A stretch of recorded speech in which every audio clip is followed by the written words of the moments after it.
ओम शांति। 3 जनवरी 2026 के ईश्वरीय महावाक्य। पहले सुनते हैं मुरली के मुख्य पॉइंट्स। बाबा ने कहा, इस समय बाप तुम्हारी ज्ञान रत्नों से झोली भर रहे हैं। यह संशय कभी ना आए कि यह ब्रह्मा की मत है या शिव की। अगर समझे शिव बाबा ही मत देते हैं तो कभी हिलेंगे नहीं। इस बात में निश्चय बुद्धि बनो। और फिर बाबा ने खास कन्याओं के लिए कहा, कुमारी तो बंधन मुक्त होती हैं, वह इस रूहानी पढ़ाई में लग जाएं तो अच्छा ज्ञान उठा सकती हैं। कुमारी को कमाई करने की दरकार नहीं है।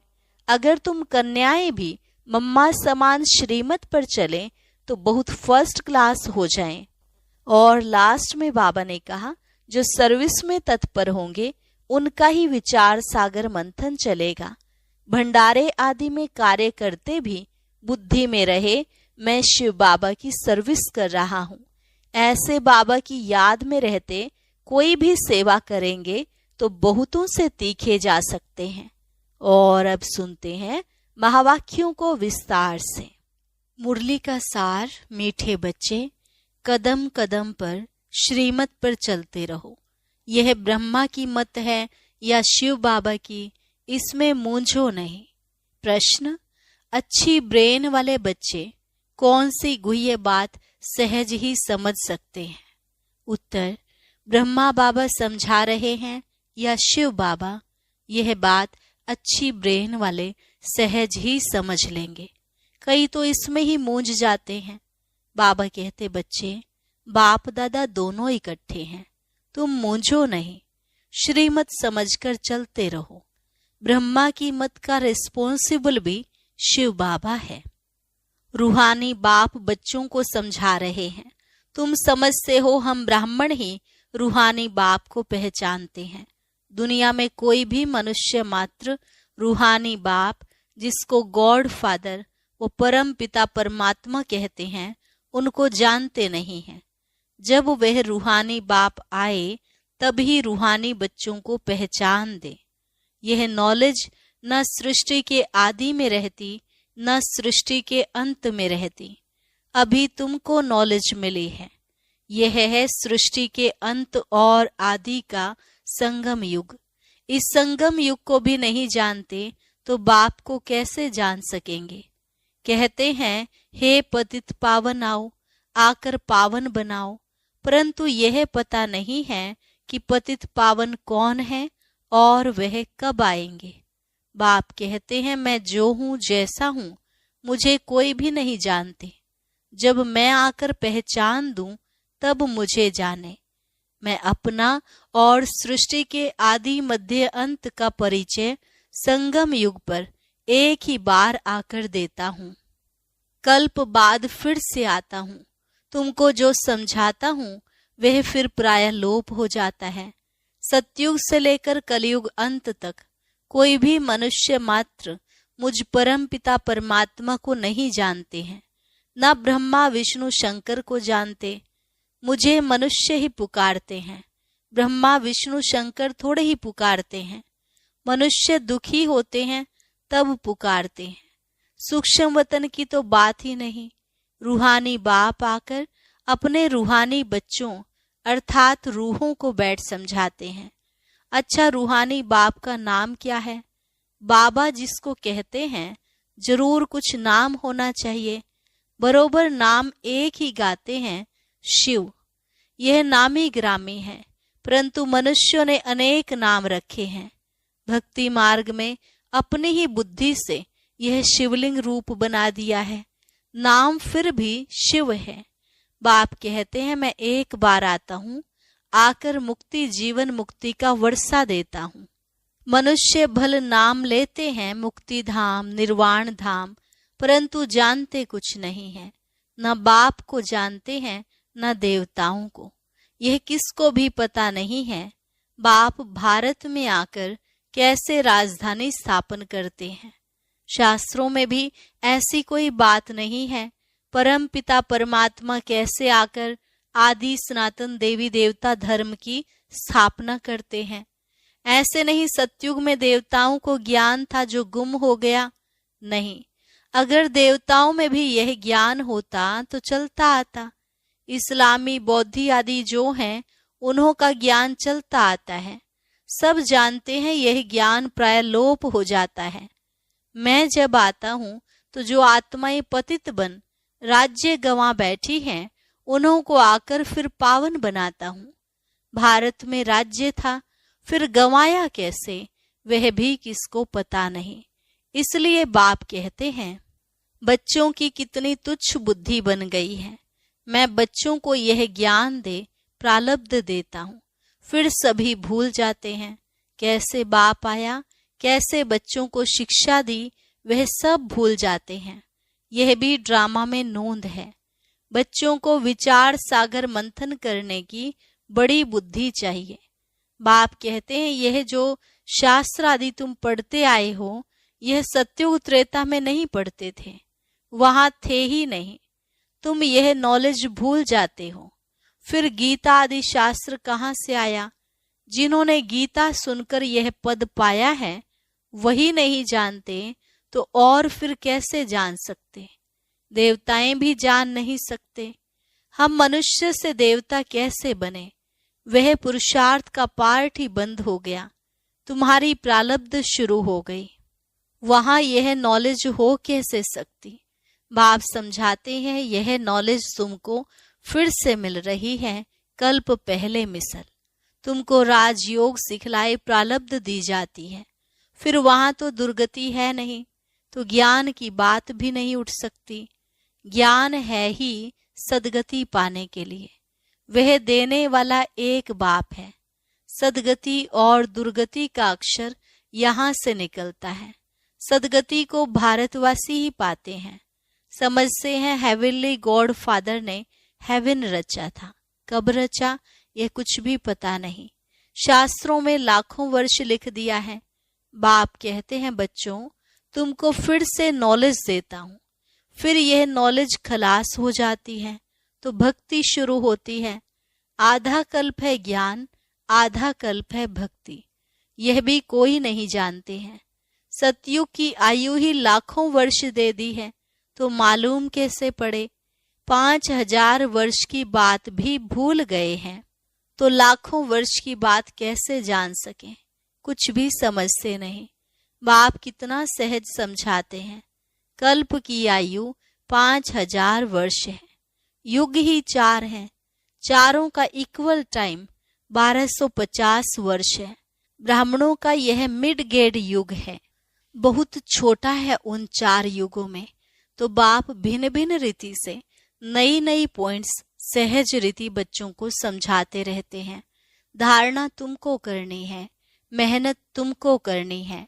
ड्रामानुसार जो समझाता आया हूँ वह पार्ट चला आता है। जो बताने का था वही आज बता रहा हूँ।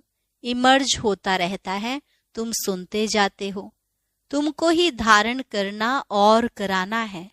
मुझे तो धारण नहीं करना है, तुमको सुनाता हूँ, धारणा कराता हूँ। हमारी आत्मा में पार्ट है पतितों को पावन बनाने का। जो कल्प पहले समझाया था वही निकलता रहता है। मैं पहले से जानता नहीं था कि क्या सुनाऊंगा। भले इनकी सोल विचार सागर मंथन करती हो।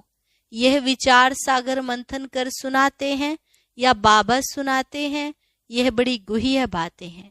इसमें ब्रेन बड़ी अच्छी चाहिए। जो सर्विस में तत्पर होंगे उनका ही विचार सागर मंथन चलता होगा। वास्तव में कन्याएं बंधन मुक्त होती हैं। वह इस रूहानी पढ़ाई में लग जाएं, बंधन तो कोई है नहीं। कुमारियां अच्छा उठा सकती हैं, उनको है ही पढ़ना और पढ़ाना। उनको कमाई करने की दरकार नहीं है। कुमारी अगर अच्छी रीति से यह नॉलेज समझ जाए तो सबसे अच्छी है।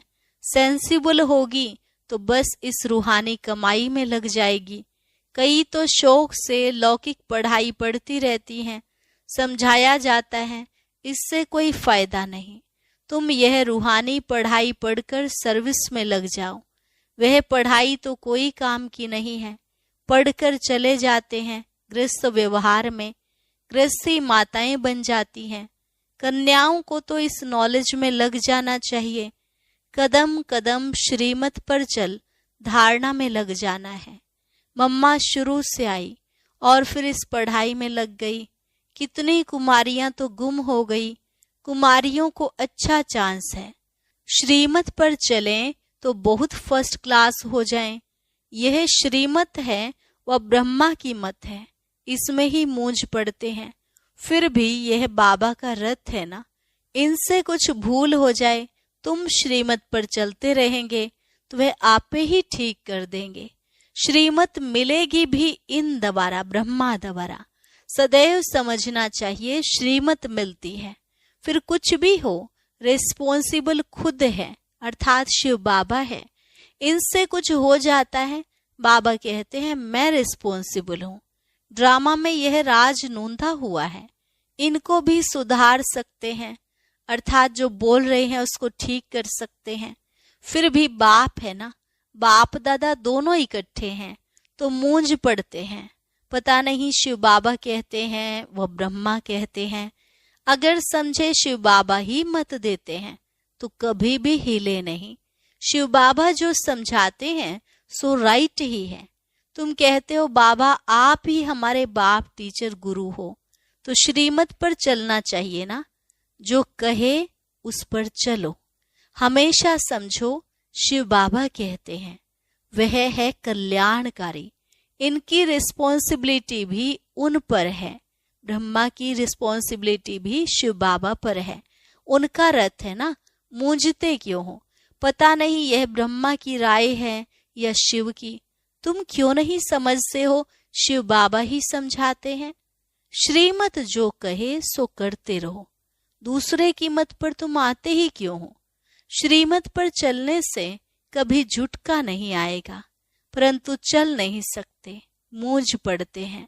बाबा कहते हैं तुम श्रीमत पर निश्चय रखो तो मैं रिस्पॉन्सिबल हूँ। तुम निश्चय नहीं रखते हो तो फिर मैं भी रिस्पॉन्सिबल नहीं। हमेशा समझो श्रीमत पर चलना ही है। वह जो कहे, चाहे प्यार करो चाहे मारो, यह उनके लिए गायन है। इसमें लात आदि मारने की तो बात नहीं है, परंतु किसको निश्चय बैठना ही बड़ा मुश्किल है। निश्चय पूरा बैठ जाए तो कर्मातीत अवस्था हो जाए, लेकिन वह अवस्था आने में भी टाइम चाहिए। वह होगी अंत में। इसमें निश्चय बड़ा अडोल चाहिए। शिव बाबा से तो कभी कोई भूल हो न सके, इनसे हो सकती है। यह दोनों है इकट्ठे, परंतु तुमको निश्चय भी रखना है। शिव बाबा समझाते हैं उस पर हमको चलना पड़े, तो बाबा की श्रीमत समझकर चलते चलो, तो उल्टा भी सुल्टा हो जाएगा। कहाँ मिसअंडरस्टैंडिंग भी हो जाती है। शिव बाबा और ब्रह्मा बाबा की मुरली को भी बड़ा अच्छी रीति समझना है। बाबा ने कहा व इसने कहा, ऐसे नहीं कि ब्रह्मा बोलते ही नहीं है, परंतु बाबा ने समझाया है। अच्छा समझो यह ब्रह्मा कुछ नहीं जानते हैं, शिव बाबा ही सब कुछ सुनाते हैं। शिव बाबा के रथ को स्नान कराता हूँ, शिव बाबा के भंडारे की सर्विस करता हूँ। यह याद रहे तो भी बहुत अच्छा है। शिव बाबा की याद में रहते कुछ भी करे तो बहुतों से तीखे जा सकते हैं। मुख्य बात है ही शिव बाबा के याद की, अल्फ और बे, बाकी है डिटेल। बाप जो समझाते हैं उस पर अटेंशन देना है। बाप ही पतित पावन ज्ञान का सागर है ना, वही पतित शूद्रों को आकर ब्राह्मण बनाते हैं, ब्राह्मणों को ही पावन बनाते हैं, शूद्रों को पावन नहीं बनाते। यह सब बातें कोई भागवत आदि में नहीं है, थोड़े थोड़े अक्षर हैं। मनुष्यों को तो यह भी पता नहीं है कि राधे कृष्ण ही लक्ष्मी नारायण हैं, मूंझ जाते हैं। देवताएं तो हैं ही सूर्यवंशी चंद्रवंशी, लक्ष्मी नारायण की डायनेस्टी, सीता राम की डायनेस्टी। बाप कहते हैं भारतवासी स्वीट चिल्ड्रन याद करो, लाखों वर्ष की तो बात ही नहीं है, कल की बात है। तुमको राज्य दिया था, कितना अकीचार, अथाह धन दौलत दिया। बाप ने सारे विश्व का तुमको मालिक बनाया, और कोई खंड थे नहीं, फिर तुमको क्या हुआ? विद्वान, आचार्य, पंडित कोई भी इन बातों को नहीं जानते। बाप ही कहते हैं, अरे भारतवासियों, तुमको राज्य भाग्य दिया था ना। तुम भी कहेंगे, शिव बाबा कहते हैं, इतना तुमको धन दिया, फिर तुमने कहाँ गवा दिया? बाप का वर्षा कितना जबरदस्त है। बाप ही पूछते हैं ना। वह बाप चला आता है तो मित्र संबंधी पूछते हैं, बाप ने तुमको इतने पैसे दिए, सब कहाँ गवाए? यह तो बेहद का बाप है। बाप ने कौड़ी से हीरे जैसा बनाया, इतना राज्य दिया, फिर पैसा कहाँ गया? तुम क्या जवाब देंगे? किसको भी समझ में नहीं आता। तुम समझते हो, बाबा पूछते, ठीक है, इतने कंगाल कैसे बने हो? पहले सब कुछ सतो प्रधान था, फिर कला कम होती गई तो सब कुछ कम होता गया। सतयुग में तो सतो प्रधान थे, लक्ष्मी नारायण का राज्य था। राधे कृष्ण से लक्ष्मी नारायण का नाम जास्ती है। उन्हों की कोई ग्लानि नहीं लिखी है और सबके लिए निंदा लिखी है। लक्ष्मी नारायण के राज्य में कोई दैत्य आदि नहीं बताते हैं। तो यह बातें समझने की हैं। बाबा ज्ञान धन से झोली भर रहे हैं। बाप कहते हैं, बच्चे इस माया से खबरदार रहो। अच्छा, मीठे मीठे सिकिलधे बच्चों प्रति माता पिता बाप दादा का याद प्यार और गुड मॉर्निंग। रूहानी बाप की रूहानी बच्चों को नमस्ते। रूहानी बच्चों की रूहानी बाप दादा को नमस्ते नमस्ते, गुड मॉर्निंग। शुक्रिया बाबा, शुक्रिया। धारणा के लिए मुख्य सार, सेंसिबल बन सच्ची सेवा में लग जाना है। जवाबदार एक बाप है, इसलिए श्रीमत में संशय नहीं उठाना है, निश्चय में अडोल रहना है। दूसरी पॉइंट, विचार सागर मंथन कर बाप की हर समझाने पर अटेंशन देना है। स्वयं ज्ञान को धारण कर दूसरों को सुनाना है। वरदान, अपने अनादि आदि रियल स्वरूप को रियलाइज करने वाले संपूर्ण पवित्र भव।